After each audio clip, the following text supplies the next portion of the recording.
faut jamais me dire que je te plais. Joue au gars qui s'en fout. Tu me plais, genre tu me plais. Ça, je te plais comment? Même si je t'aimais bien aussi à la base, ça me dégoûte. De toute façon, si je te plais, je sais que je te plais. Moi, faut me blaguer en fait. Faut me faire croire qu'on est amis. Fais comme si tu veux rien. Non, mais j'ai pas d'intention et tout machin. Genre, fais semblant que tu as pas d'intention. Genre, fais semblant que, à force de parler avec moi, rigoler avec moi, tu es tombé amoureux. Ou je sais pas qu'est-ce que tu vas dire après. Mais tu veux pas arriver comme ça, tu me plais. Non. Non, cache-toi un peu, genre, garde du suspense. Tu peux pas tout me dire comme ça. Tu me mets mal à l'aise, en fait. En fait, c'est pas méchant, mais ça me dégoûte. Genre, tu me plais. Pardon. Merci à cette jeune fille de nous expliquer le type de fonctionnement de la psychologie féminine en amour. Nous faire comprendre pourquoi certaines relations ne fonctionnent pas ou pourquoi certaines relations sont interrompues de manière intempestive et surtout mettre les hommes dont la confidence compte aux réelles raisons pour lesquelles leur relation a pris fin. Les femmes n'aiment pas les hommes qui les aiment. Il y a plusieurs raisons à ça. Dans un premier temps, l'homme amoureux est dangereux. Ça peut très vite terminer en relation passionnelle qui peut finir en meurtre passionnel. La femme sait que l'homme qui l'aime a tendance à la voir comme quelqu'un qu'elle n'est pas. Et cet idéal, c'est de la pression sur ses épaules qu'elle ne pourra tenir à long terme. Les femmes préfèrent les hommes qui les aiment ou l'aiment pas. Une femme préfère un homme qui ne l'aime pas parce qu'elle est en sécurité avec lui. Et donc, lorsque vous témoignez un amour trop explosif, celle-ci aura tendance à fuir sans savoir pourquoi. D'ailleurs, cette vidéo, je la fais aussi pour elle, pas juste pour que les hommes ouvrent les yeux, mais je la fais aussi pour qu'elles comprennent pourquoi elles ont ce type de réaction. Donc elle est dégoûtée. Une femme sera toujours dégoûtée par un homme qui la désire. Elle préfère désirer un homme. Une femme sera toujours en proie à une fascination pour quelqu'un qu'elle ne connaît pas. Notamment, il y a le phénomène de la célébrité, la rockstar. Une femme a toujours, ou est toujours plutôt, la groupie d'un groupe d'hommes ou d'un homme. Et son fantasme, c'est de coucher avec celui dont elle est fan. Et si vous devenez le fan, elle ne peut pas être fan du fan. Donc si vous devenez le fan, vous inversez le rapport de séduction. Et donc, vous n'êtes plus celui qu'elle recherche, ou plutôt celui avec lequel elles veulent coucher. Celui sur lequel elles fantasment. Au contraire, vous devenez celui qui fantasme sur elle. Et donc vous devenez son fan. Ça, c'est un gros problème. Donc, quelles que soient vos relations, messieurs, veillez toujours à cacher ou ne pas montrer trop de sentiments, trop d'affection, et de manière, elle va s'en rendre compte. Elle va très vite voir que vous êtes piqué. Et c'est alors que elle va se refroidir sans que vous sachiez pourquoi. En réalité, vous avez laissé entrevoir chez cette femme une fascination à son encontre qui, bien entendu, l'a rebuté. Et pourquoi cette fascination à son égard l'a rebuté? Tenez-vous bien, les gars, cette fascination que vous avez à l'égard de l'être aimé rebute cet être aimé, donc cette femme, c'est qu'en réalité, elle ne correspond pas du tout à ce qu'elle est en réalité. Elle se trouve laide, vous la trouvez belle, elle est fausse, vous pensez qu'elle est vraie et authentique, elle est tout le contraire de ce que vous croyez. Vous voyez en elle un ange, c'est une sorcière qui aime le mal, qui aime la manipulation, qui aime le vice, qui aime aussi être manipulé, qui aime être maltraité, et consort. C'est une femme qui n'a aucune confiance en elle et qui attend d'être guidée ou dirigée. Et vous voyez en elle une espèce de lumière qui va vous guider vers quelque chose de meilleur alors qu'elle-même est dans des contradictions existentielles et psychiques. Elle ne se connaît même pas. Donc c'est assez obscur. Et on va aller un peu plus loin dans l'obscurité avec les confidences d'un jeune garçon resté accroché. Ça va être assez pénible à écouter. Cette question, mais c'est la réalité. Ouais, t'inquiète, ça va aller mieux. Pourquoi t'es comme ça et tout. Ça veut dire là, je vais un peu raconter. Je m'en fous de faire des vues. C'est juste pour une petite communauté. On n'est pas beaucoup, t'as capté. Mais on se comprend, on va dire. En fait, t'as vu, moi, je suis quelqu'un. J'ai toujours cru en l'amour. J'ai toujours été un lover. Et de ma vie, j'ai jamais trompé une femme. J'ai jamais trahi une femme. J'ai jamais menti non plus. Et moi, ça a commencé tôt. Ça a commencé, j'étais... On va dire peut-être j'avais 14 ans. 14 ans, j'ai vu que le monde était méchant. En fait, simple. J'avais une première meuf. Et du coup, c'était ma première Saint-Valentin. Sauf que des gars de ma vie ils m'ont dit ouais, fais attention à elle, elle fait des trucs bizarres et tout. Ça veut dire que j'ai eu confiance en l'humain. T'as vu, à ce moment-là, je savais pas que le monde était méchant comme ça. J'avais confiance. Du coup, je me suis rendu chez elle avec des fleurs et tout. Et je tombe sur quoi? Je tombe sur un mec qui joue du piano avec elle. Si vous voyez ce que je veux dire. Du coup, ouais, ça m'a choqué un peu. Du coup, j'ai commencé à devenir parano par rapport aux meufs à qui je parlais après, par la suite. Enfin, là, il vient la deuxième meuf, là. Là, j'étais au lycée. Ouais, j'étais au lycée. Moi, elle, je l'ai trouvée dans un sale état. C'était une meuf qui avait des traumatismes et tout, des trucs comme ça. Mais je lui ai dit, vas-y, on va la soigner. Moi, j'aime bien aider les gens, moi. J'aime bien aider les gens. Du coup, voilà, j'ai ramené des trucs, je faisais ses courses, parce qu'elle était en foyer, je faisais ses courses.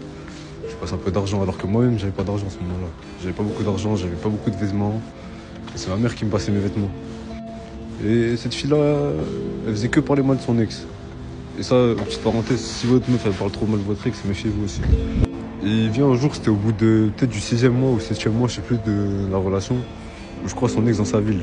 C'est-à-dire, je le regarde, on se sait, lui et moi. Je le regarde, mais pas de galère, t'as vu, c'est son ex. Il y a rien, tranquille. Il est passé à autre chose, tranquille. Et je vais partir au Sénégal à ce moment-là, parce que ouais, je suis sénégalais.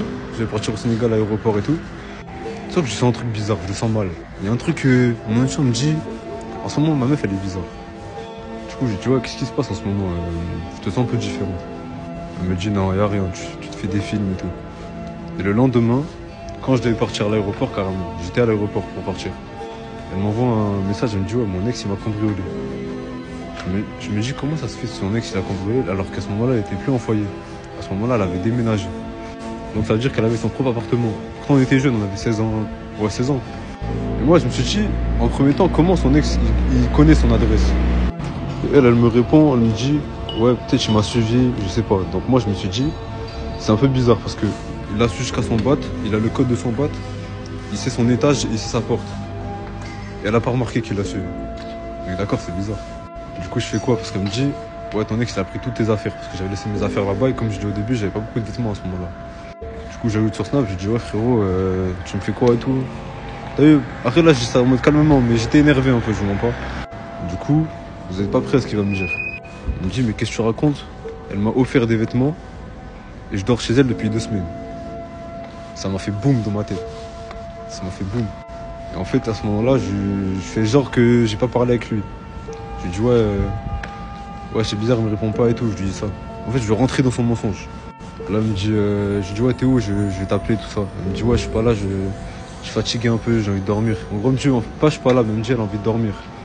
Et à ce moment-là, je reçois un snap rouge de son ex et elle, ensemble. Là, ça fait encore plus boum dans ma tête, là. Du coup, je screen le snap, je lui envoie. Je dis, ouais, c'est comment? Tu me prends pour un con, moi? Et là, je dis, ah ouais, je peux plus rien dire et tout. Je dis, ouais, tu fais quoi avec lui? Elle m'a répondu quoi? Elle m'a répondu, elle m'a nargué, en gros, c'est moqué de moi. À ce moment-là, je me dis, ouais, ça veut dire qu'elle a tout prévu. Elle a attendu que je parte à l'aéroport pour me faire un truc comme ça. Pour que je puisse pas agir, justement. Du coup, depuis le début, elle a fait ça pour pas que je puisse agir. C'est ça qui est chaud. Donc vas-y, bref, j'ai passé un peu des mauvaises vacances, tout ça. Mais vas-y, c'est passé. Sauf que je me suis réfugié dans une autre meuf, malheureusement, un truc qu'il faut jamais faire aussi. Du coup, vas-y, on a commencé à s'attacher, tout ça. Mais elle voulait se préserver, du coup, j'ai accepté, bien sûr, normal. Si elle veut se préserver, mais que je l'aime. Je lui ai dit, vas-y, carré, c'est bon. Du coup, voilà, on a fait 7 mois, 8 mois. Et là, du jour au lendemain, elle me dit, ouais, je veux pas toi en fait. Je viens de me rendre compte, je veux pas toi. En gros, elle avait trouvé quelqu'un, quoi. Elle avait trouvé quelqu'un d'autre. Le monde est méchant. Du coup, ça m'a fait mal. J'étais au taf, larmes aux yeux, j'arrivais pas à me concentrer, c'était chaud. À ce moment-là, c'était vraiment chaud pour moi. J'étais grosse dépression, tout ça. Après, quelques années après, j'avais 19 ans, je crois. J'ai trouvé une autre personne. C'est ma 4e meuf. Bref, ça se passait tellement bien. J'étais heureux avec elle, tout ça. J'ai pas beaucoup été heureux dans ma vie. Je peux pas dire que j'ai eu une enfance difficile non plus, mais j'ai pas beaucoup été heureux. Bref, elle connaît mes parents. Je connais ses parents. Ça se passe bien. Sauf que, bien sûr, à cause de tout ça, j'avais un peu des traumatismes. J'étais un peu parano sur les bords, tout ça. Ça l'a saoulé un peu, mon comportement. Du coup, elle s'est dit, ouais, au bout de 8 mois, elle s'est dit, ouais, on fait une pause. C'est mieux, on fait une pause, tout ça. Et j'apprends que pendant la pause, elle s'est fait, elle s'est fait déguster par mon pote. Ouais, elle s'est fait déguster par mon ancien pote à moi. C'était 3 jours après la pause, je crois. Donc vas-y, après, elle m'a couru derrière pendant 2 mois. J'ai fini par accepter. Un truc à ne pas faire aussi. Mais bon, je prends de l'expérience, tranquille. Ouais, donc j'ai pardonné, mais bien sûr que j'étais énervé. J'étais pas en mode vengeance parce que moi, je peux pas faire un truc comme ça. Si les gens vous font du mal, faut pas faire pareil. Parce que vous avez ça eux après. Et du coup, finalement, elle m'a lâché encore. Parce que j'ai un mauvais comportement par rapport à ce qu'elle m'avait fait. Et là, j'ai appris qu'elle parlait avec mon pote. Tout simplement. Voilà pourquoi je fais des TikTok comme ça. Voilà pourquoi je suis dans cet état. Parce que là, je parle normal. Mais croyez-moi, ça va pas trop. Je veux pas. En plus, ça va pas dans ma vie. Je me dis pourquoi les gens sont aussi mauvais. Toi, t'es bon avec les gens et les gens sont aussi mauvais. Chaud. Ce qui est assez intéressant dans cette histoire, c'est la partie où il dit qu'elle a pris ses vêtements pour le donner à un gars qui n'en avait rien à foutre d'elle. Et c'est ce que les hommes doivent comprendre dans la nature féminine. La femme prendra ce qui lui a été offert ou ce qui appartient à l'homme qu'il aime, l'homme qu'il apprécie, pour l'offrir à un homme qui la méprise. C'est comme ça que beaucoup d'entre elles fonctionnent. Et même si elles ne fonctionnent pas comme ça, il y a une partie dans leur psyché qui fonctionne comme ça. Peut-être qu'elles ont eu l'éducation, ou le conditionnement, ou quelque chose, une conscience, qui leur permet de ne pas basculer dans leur obscurité. Mais ça fait partie de leur nature. Il y a des nanas qui vous diront peut-être, et ça arrive très très souvent, c'est de la sorcellerie. Elles vous diront, j'ai besoin d'argent. Alors, comme vous avez un cœur, vous lui donnez, et elle prendra ce pognon, elle le donnera à son amant. Beaucoup d'hommes ont vécu ce genre de situation, on va pas se mentir. Donc il faut comprendre et questionner la nature de cette volonté. Pour moi, c'est de la sorcellerie. Donc, il y a un fond, une finalité qui est l'autodestruction. Elle cherche l'autodestruction. Elle cherche aussi à punir celui qui l'aime. Parce qu'il n'est pas censé l'aimer autant ou plus qu'elle ne s'aime elle-même. Ne s'aimant pas elle-même, son amant n'est pas censé l'aimer plus qu'elle ne s'aime. Parce qu'à travers son amour, il l'insulte. Il lui prouve qu'il est capable, lui, être extérieur, de lui donner plus d'amour que l'amour qu'elle se donne à elle-même. Résultat des courses, elle va se venger, elle va le punir. Elle va rétablir la balance en octroyant à celui qui la méprise les avantages qu'elle est censée octroyer à celui qui l'aime. Et ce n'est pas juste en amour. Ça se passe aussi comme ça dans votre environnement. Qu'il soit familial, amical, professionnel ou autre. Ces jeunes hommes sensibles qui se retrouvent à être méprisés par les femmes. Que ce soit une mère, parce qu'on a tendance, souvent dans notre culture, à sacraliser la mère, lorsqu'elle ne s'aime pas et qu'elle bénéficie de l'amour du fils, cet amour sera méprisé au profit du désamour de n'importe quel homme médiocre. ça peut être la mère, ça peut être la sœur, ça peut être la tante. Si vous ne recevez pas, en contrepartie de ce que vous donnez, quelque chose qui soit à la hauteur de ce que vous donnez en termes d'affection, d'amour, c'est parce qu'il y a un déficit d'amour personnel chez celle-ci. Et croyez-moi, des nanas comme ça, il y en a beaucoup. Je dirais même qu'elles sont majoritaires. Bienvenue dans le cercle.